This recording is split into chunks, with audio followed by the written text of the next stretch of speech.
નમસ્કાર દર્શક મિત્રો, આરએચ એપિસોડ તનું હાર્દિક સ્વાગત છે। હું છું આપણે જાની મકવાણા। ચાલો કરતા પહેલા નજર કરીશું મુખ્ય સમાચાર પર। એક સમયે આખા ભરૂચ શહેરની તરસ છીપાવતું રતન તળાવ આજે 6 એકરમાં જ કાચબા અને માછલાઓના મોત થયા। જુઓ શું છે અહેવાલમાં। ભરૂચની જિલ્લા જેલમાં ઝડપી કરતા 4 મોબાઈલ ફોન મળી આવ્યા। પોલીસે કાર્યવાહી કરી। सांसद मनसुख वसावाए भाजपना अग्रणीओने करी टकोर। शॉपिंग सेंटरनी जरूर नहीं पण बस स्टेशननी जरूर छे। नेत्रंगना कोयली मांडवी खाते 29મી માર્ચના રોજ યોજાયેલા ભાજપના મન કી બાત અને ટિફિન બેઠકમાં કાર્યક્રમ દરમિયાન તેમણે પોતાની જ પાર્ટીના નેતાઓ અને વહીવટકર્તાને આડે હાથ લેતા મનસુખ વસાવાએ નેત્રંગમાં બસ સ્ટેશન અને મિની ડેપોની તાતી જરૂર હોવાનો ભાર મૂક્યો હતો। તેમણે કહ્યું હતું કે નેત્રંગ એક એવું સેન્ટર છે જ્યાં ચારે બાજુથી બસો આવે છે, છતાં અહીં યોગ્ય સુવિધા નથી। જિલ્લા પંચાયત અને સ્થાનિક ધારાસભ્યો દ્વારા જે શોપિંગ સેન્ટરો બનાવવાની મંજૂરી લેવામાં આવી છે તેની સામે તેમણે સખત નારાજગી વ્યક્ત કરી હતી। તેમણે સવાલ ઉઠાવ્યો હતો કે શોપિંગ સેન્ટરોથી પ્રજાનું ભલું થશે। તેમણે સીધો આક્ષેપ કર્યો હતો કે શોપિંગ સેન્ટરો એટલે બનાવવામાં આવે છે કારણ કે તેમાં ટકાવારી મળે છે। તેમણે સ્પષ્ટ કહ્યું છે કે કોંગ્રેસ અને બીટીપી શાસનમાં ચાલતું હતું તે ભાજપમાં નહીં ચલવી લેવાય। બસ સ્ટેશનની સાથે સાથે તેમણે નેત્રંગ, વાલિયા અને ઝઘડિયા તાલુકાના ખેડૂતો માટે પણ નર્મદાનું પાણી કરજણ ડેમમાં નાખીને સિંચાઈની સુવિધા આપવાની પણ માંગ કરી હતી। નર્મદા નદી જેટલું જ ઇતિહાસ ધરાવતું રતન તળાવ કે જે વર્ષો પહેલાં આખા ભરૂચ શહેરવાસીઓની તરસ છીપાવતું રતન તળાવ ધીરે ધીરે સાંકડું થતું ગયું અને એક નાનકડું તળાવ બની ગયું અને આ તળાવમાં લોકોએ પોતાના મળમૂત્રના ડ્રેનેજ લાઇનના પણ સીધા જ કનેક્શન છોડી દીધા, જેના કારણે એક સમયનું અમૃત જળ ગણાતું રતન તળાવ ગંદકીથી ખદબદતું થતાં અને રતન તળાવનો જ એક હિસ્સો મોતીલાલ વીણબાગની સામે આવેલ 7X કોમ્પ્લેક્સની પાછળની સાઈડનો મોટો હિસ્સો કે જે તળાવ હતું ત્યાં પણ ધીરે ધીરે લોકો પુરાણ કરીને રહેતા થયા અને હવે ઘણા બિલ્ડરોની આ જમીન ઉપર નજર હોવાની પણ માહિતી સામે આવી છે અને ઝૂંપડા બાંધીને રહેતા લોકોને પણ નોટિસ આપીને પણ સ્થળ ઉપરથી ખસી જવા માટે પણ કહેવાયું હોવાના અહેવાલો સામે આવે છે। રતન તળાવનો હવે ગણ્યો ગાંઠ્યો હિસ્સામાં પણ હવે રતન તળાવનું પુરાણ કરીને વોકિંગ ઝોન બનાવવામાં આવી રહ્યું હોય જેને લઈને તળાવ હજુ પણ સાંકડું થશે।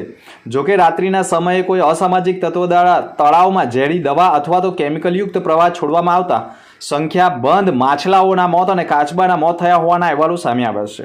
રતન તળાવનો ઐતિહાસિક વારસો જાળવી રાખવા અને સ્થાનિકોની વારંવાર રજૂઆત બાદ ભરૂચ નગરપાલિકા દ્વારા અમૃત 2.0 યોજના અંતર્ગત 9 કરોડ 99 લાખ રૂપિયા રતન તળાવની ફરતે પ્રોટેક્શન વોલ સાથે વોકિંગ ઝોન માટે મંજૂર થતાં તેનું કામ સુરતના ગૌરવ બિલ્ડરને સોંપ્યું છે અને હાલ તળાવમાં માટીનું પુરાણ કરીને વોકિંગ ઝોન બનાવવામાં આવી રહ્યું છે, જેના કારણે ભરૂચનું ઐતિહાસિક રતન તળાવ નાનું અને સાંકડું હશે, જેના કારણે લોકોમાં પણ સવાલો ઊભા થયા છે। આવનારા સમયમાં ઐતિહાસિક વારસો ધરાવતું રતન તળાવ નામ શ્રેષ્ઠ પણ થઈ શકે તો નવાય નહીં। જોકે રતન તળાવમાં કરોડો રૂપિયાનું આંધણ કરવા છતાં જે રતન તળાવમાં સ્થાનિક રહેવાસીઓના મળમૂત્રના સીધા જ કનેક્શનો આપી દેવામાં આવેલો હોય તે રતન તળાવનું શુદ્ધિકરણ કેવી રીતે રહેશે?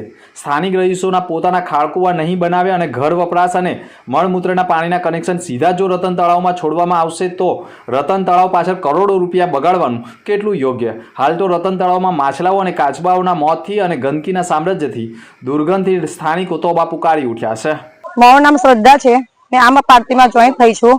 આજે ગયા વર્ષે બી આવી રીતના મત્સ્ય મૃત્યુ પામી હતી, આ વર્ષે બી પાછું ફરીથી થયું છે। અમને એવું શંકા છે કે કોઈ કેમિકલ કે કોઈ યુઝ કરી રહ્યું છે અંદર, આના કારણે દુર્ગંધ ને બધું વધી રહ્યું છે ને રોગચાળો ફેલાય છે।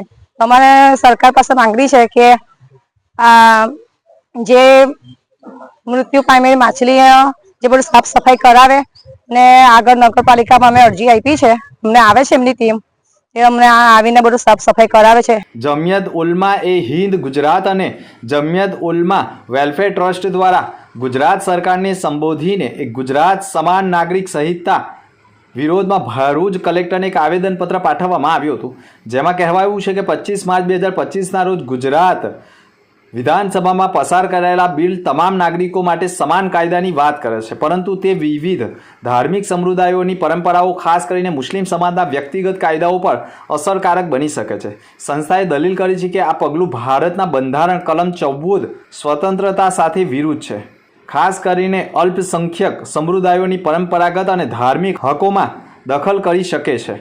આ કાયદા પર પૂર્ણ વિચાર કરવામાં આવે અને વિવિધ સમુદાયો સાથે ચર્ચા કરીને સહમતિનો માર્ગ અપનાવવામાં આવે તેવી માંગ કરી છે. ભરૂચ જિલ્લા કલેક્ટર ખાતે દહેજના નવા કલાદરા ગામના આગેવાનોએ એક આવેદનપત્ર પાઠવ્યું હતું, જેમાં આક્ષેપ કર્યો છે કે ભરૂચ દહેજ માર્ગને 4 માર્ગીય બનાવવાની કામગીરી હાલ ચાલુ છે. ભેંસલીથી પશ્ચિમ દિશામાં દહેજ તરફ 3 કિમીના અંતરે 4 માર્ગીય રોડ ઉપર નવા કલાદરા ગામ પાસે અંડરપાસની જરૂરિયાત વર્તાય છે. અંડરપાસના અભાવે ઘણી મુશ્કેલીઓ ગ્રામજનો વેઠી રહ્યા છે. રોજગારી, શિક્ષણ અને અકસ્માતોની શક્યતા છે, તેવા વહેલી તકે અંડરપાસની કામગીરી પણ શરૂ કરવામાં આવે તેવી માંગ કરવામાં આવી છે. ભરૂચ જિલ્લા જેલમાં મહાનિર્દેશ જેલ સુધારાત્મક વહીવટી ગુજરાત રાજ્ય અમદાવાદનાઓની મૌખિક સૂચનાઓથી ભરૂચ જિલ્લા જેલમાં ઝડપી કરવામાં આવતા ઝડપી સ્ક્વોડના સભ્યો સાથે ભરૂચ જિલ્લા જેલમાં તપાસ કરતા જિલ્લા જેલ ખાતે સર્કલ નંબર 1 અંદરની બેરેક નંબર A/4માં ઝડપી કરતા એટલે કે તપાસ કરતા બેરેકની અંદર અલગ અલગ જગ્યાએથી મોબાઈલ નંગ 4 મળી આવ્યા હતા, જેમાં એક વિવો કંપનીનો મોબાઈલ તથા એક ઓપ્પો કંપનીનો અને 2 નોકિયા કંપનીના મોબાઈલ હોવાનું સામે આવ્યું છે. 4 મોબાઈલ સાથે ભરૂચ બી ડિવિઝન પોલીસ મથકમાં ફરિયાદ થઈ છે. જોકે એક સિમ કાર્ડ પણ મળી આવતા ઝડપી સ્ક્વોડે તમામ મુદ્દામાલ જપ્ત કર્યો છે.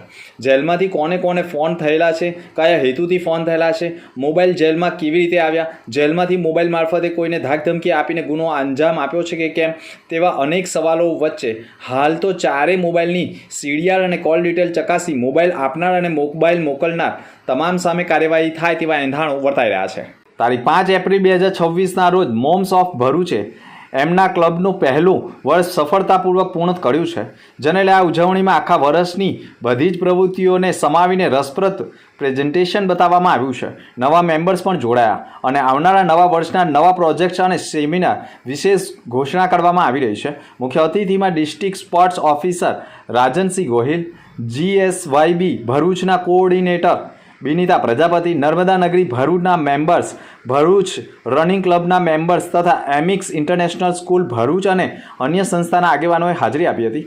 મોમર્સ ઓફ ભરૂચનો ઉદ્દેશ મહિલાઓ પોતાના સ્વાસ્થ્ય માટે સતત જાગૃત રહે અને મહિલાઓ એકબીજાના સાથે સમાજ અને દેશને પણ ઉજ્જવળ બનાવવાનું કામ કરે. મોમ્સ ઓફ ભરૂચના ફાઉન્ડર સેજલ કાપડિયાએ કહ્યું હતું કે વર્ષો તેઓ મધર્સ ડેની ઉજવણી કરતા આવ્યા છે અને ઉજવણી કરવામાં આવી રહી છે. ભરૂચ જિલ્લાના અંકલેશ્વર તાલુકામાંથી એક પીડિતાએ 181 મહિલા હેલ્પલાઇન પર સંપર્ક કરી મદદ માંગી હતી. પીડિતાએ કહ્યું હતું કે તેનો પતિ રોજ નશો કરી તેના ઉપર ખોટા વહેમ રાખી મારઝૂડ કરતો હોવાનો આક્ષેપ કર્યો હતો.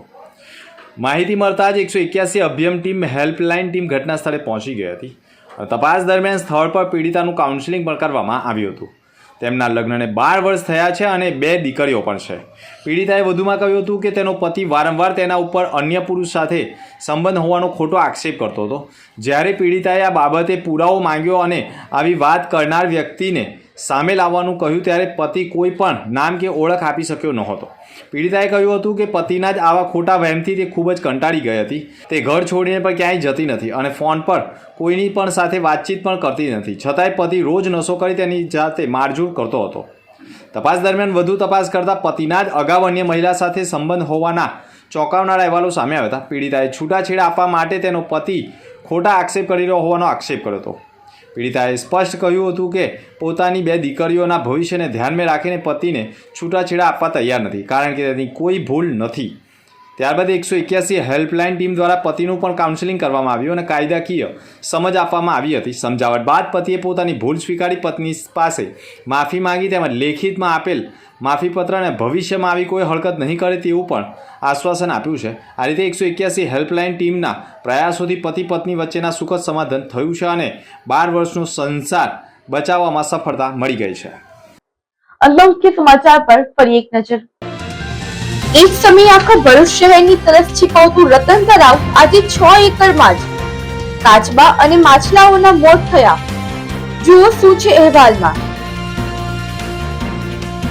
ભરૂચની જિલ્લા જેલમાં ઝડપી કરતા 4 મોબાઈલ ફોન મળી આવ્યા. પોલીસે કાર્યવાહી કરી. સાંસદ મનસુખ વસાવાએ ભાજપના અગ્રણીઓને કરી ટકોર. શોપિંગ સેન્ટરની જરૂર નથી પણ બસ સ્ટેશનની જરૂર છે. તો આ તક સમાચાર. નવા સમાચાર સાથે ફરી મળીશું. નમસ્કાર.